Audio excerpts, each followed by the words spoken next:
Hi guys! Kamusta po kayo? Once again, sa mga bago pa lang sa ating channel, please do me a favor. Please do subscribe and click our tiny notification bell so that you'll be updated every time we have a new upload videos. Disclaimer din mga idol, ang video ito ay para lamang po sa may bukasang kaisipan at may malawak na pang-unawa. Kung wala po tayo nito, maaari na lamang po mag-skip at mamili ng mga videos na nararapat po para sa inyo. So, ano nga ba daw ang pakiramdam ng babaeng sinasagad? Yan ang ating pag-uusapan ngayon. And,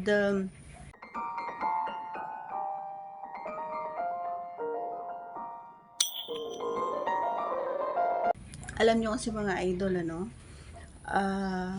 hindi ko maipaliwanag kung nangyayari yun sa akin.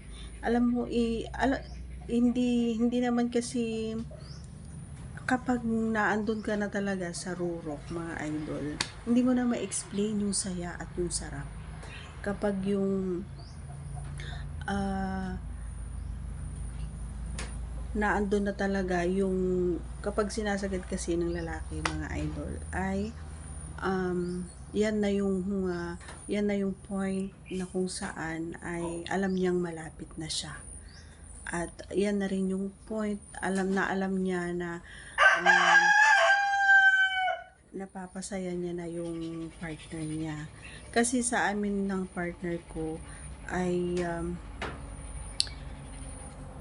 nangyayari lang yon kapag yung malapit na talaga kaming matapos.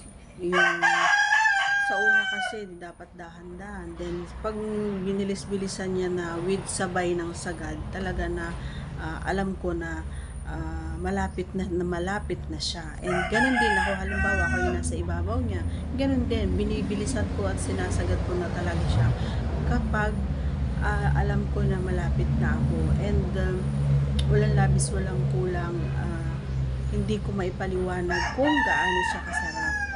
Sobra ang kaligayahan na nararamdaman ko every time na ginagawa ng aking kapartner.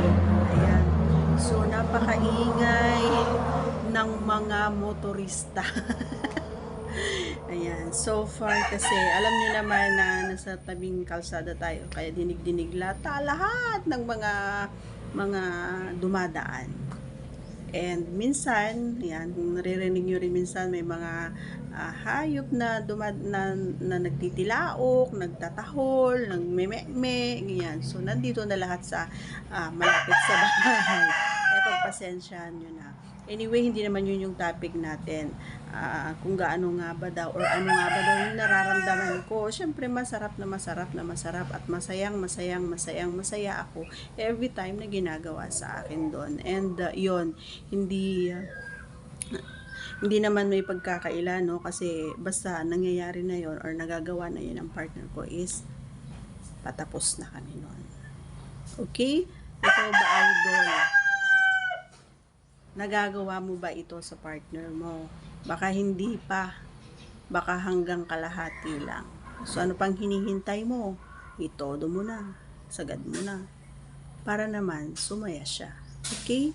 So, that's all for today's video. Once again, if you're not yet connected, please do subscribe and click our tiny notification bell so that you'll be updated every time we have a new upload videos. Thanks for watching, everyone. Pasensya na ulit sa titilaok ng aking mga manok. Bye!